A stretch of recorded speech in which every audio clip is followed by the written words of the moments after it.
Eagle Nation, it's time to continue to meet the newest members of the Georgia Southern men's basketball staff. I'm the voice of the Eagles, Danny Reed. You recently heard from assistant coach Chris Shoemate, and now you're going to hear from new assistant coach Tim Macallister, who for the last 2 years was the chief of staff at Texas Tech. Tim, you spent the last 2 years with Coach Berg at Texas Tech, and not too long ago you were having a chance to cut down nets going for a national championship against Virginia. How do you take those experiences and flesh them out even more now that you're a first-time Division I assistant here at Georgia Southern? Yeah, I think it's pretty easy. I think I've learned from the best, and that's been my experience both at Creighton and at Texas Tech. I've seen some really, really good assistant coaches and head coaches. I think that when you take a look at the whole picture and when you look at what these guys did on a day-to-day basis, they were the best at what they did, and that's the reason, one of the reasons why we're in the national championship game. The other being really, really good players. No, I think when you have guys in front of you, role models, that can really model the behavior both in recruiting, on the court, in film room, things like that, then you can learn a lot. And I think that I've soaked up a lot of that, I would hope, and I look to apply that here. You served as the chief of staff under Coach Berg, a position that Coach Berg held the couple of years before you took over that position. What parts of the program did you involve yourself in? All of them. That's a role that, you know, was specifically created basically for Coach Berg, and to step into those big shoes was something a little bit difficult, but it was really, really rewarding, because a lot of people won't get the same level of, the same depth of all aspects of the program. So I'd be in a meeting with Coach Beard with marketing in the morning, and then with Kirby Hocutt and Tony Hernandez and Dusty Womble, our biggest booster there, and those great people right after.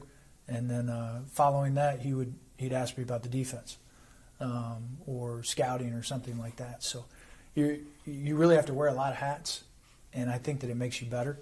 I think that the ability to have all aspects of the program within your grasp, I think, is something that's incredibly useful, especially going forward in this profession, because it makes you not a one-trick pony.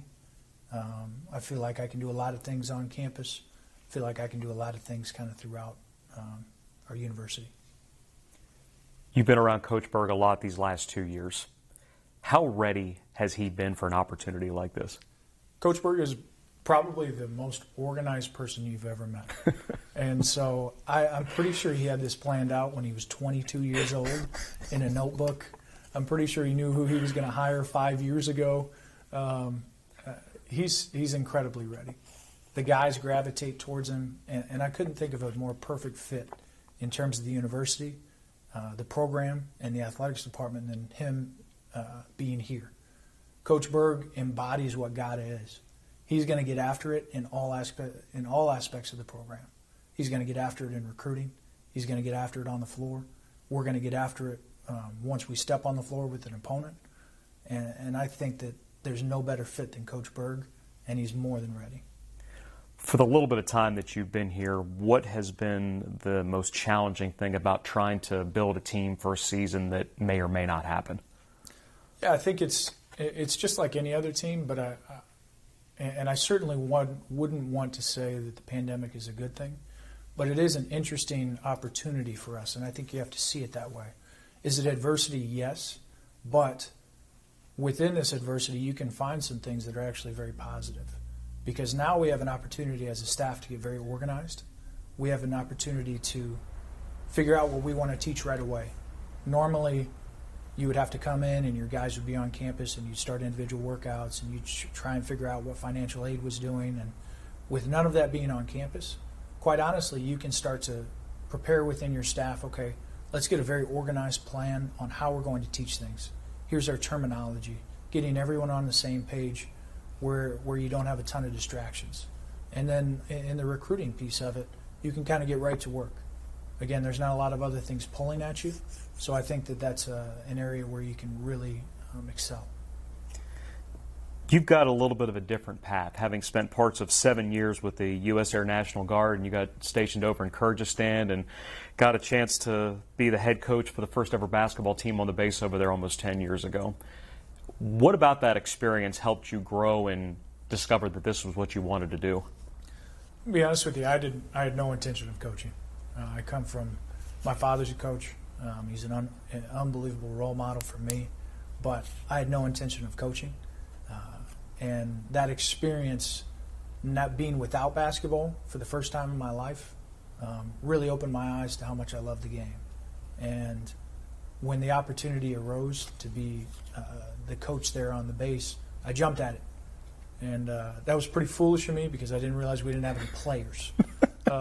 So some things started to develop quickly that I didn't realize. We also didn't know who we were going to play. So again, jumping in a little bit too eagerly, but once we stepped foot against the Collegiate All-Stars of Kyrgyzstan, in front of the Prime Minister, the U.S. Ambassador, things like that, it clicked for me. After that first quarter being down like 15, not knowing anything about FIBA rules, and my guys fighting back, it really just everything kind of fell into place. I knew that's what God wanted me to do, and I really haven't looked back. What do you love about coaching basketball? You know, I love the competition. Number one, I love you and someone else and trying to figure out who's better on that day. I think that's a huge piece. I love the relationships. I think when you can get a guy, especially in a developmental phase in his life, and you can really help them grow as a person, and then you can help them grow as a player, and you earn that trust, that's something that's special. I think that coaches will touch more people than almost any other profession and help grow more people than almost any other profession. And so when you look at it that way, and you're a relationship-driven person, and you can really impact people's lives, then I think it's a no-brainer. In between the stints at Murray State, at Creighton, and Texas Tech, you spent 1 year at Emory up in Atlanta.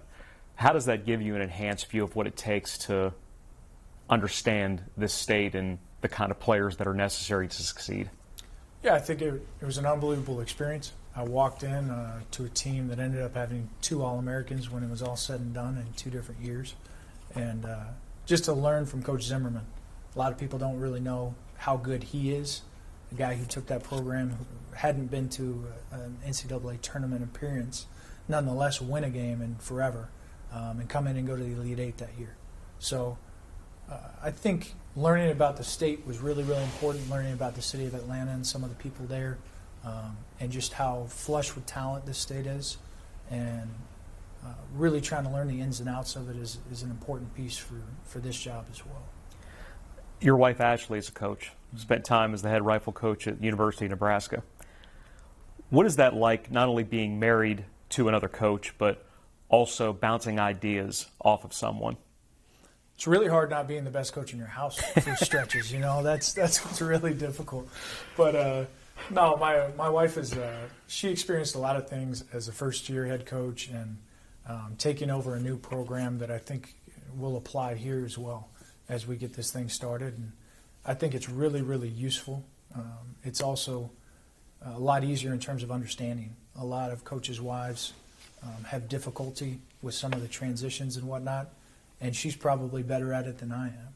So really having her as a resource and really having an ability to just talk about things with her that, you know, you wouldn't otherwise be able to do is really, really cool. And I'm very thankful that for whatever reason she chose me. I asked Coach Berg a question like this a few weeks ago. This is his first opportunity as a Division I head coach. This is your first opportunity as a Division I assistant coach. From a personal standpoint, how meaningful is this to you? I'm incredibly grateful. I spent a lot of 3 a.m. nights with Coach Berg, trying to get a lot of things done, and for him to see that in me, to be able to come here and help him with his shot. You know, him getting his first shot and giving me mine on this stage it just speaks to, you know, what he is and what he's about, and I really, really appreciate that. He's a grinder. I consider myself the same, and we don't intend to let anyone down. This is a job that we want. This is a job that he came after and I came after, and we intend to get after it. Thrilled to have you here. Congratulations. Welcome to Eagle Nation. Thank you. Really excited to be here. Eagle Nation, make sure to stay tuned to gseagles.com and all of our social media platforms, and you'll get a chance to meet all the new members of the Georgia Southern men's basketball staff. I'm the voice of the Eagles, Danny Reed. Stay happy, stay safe, stay healthy. GATA.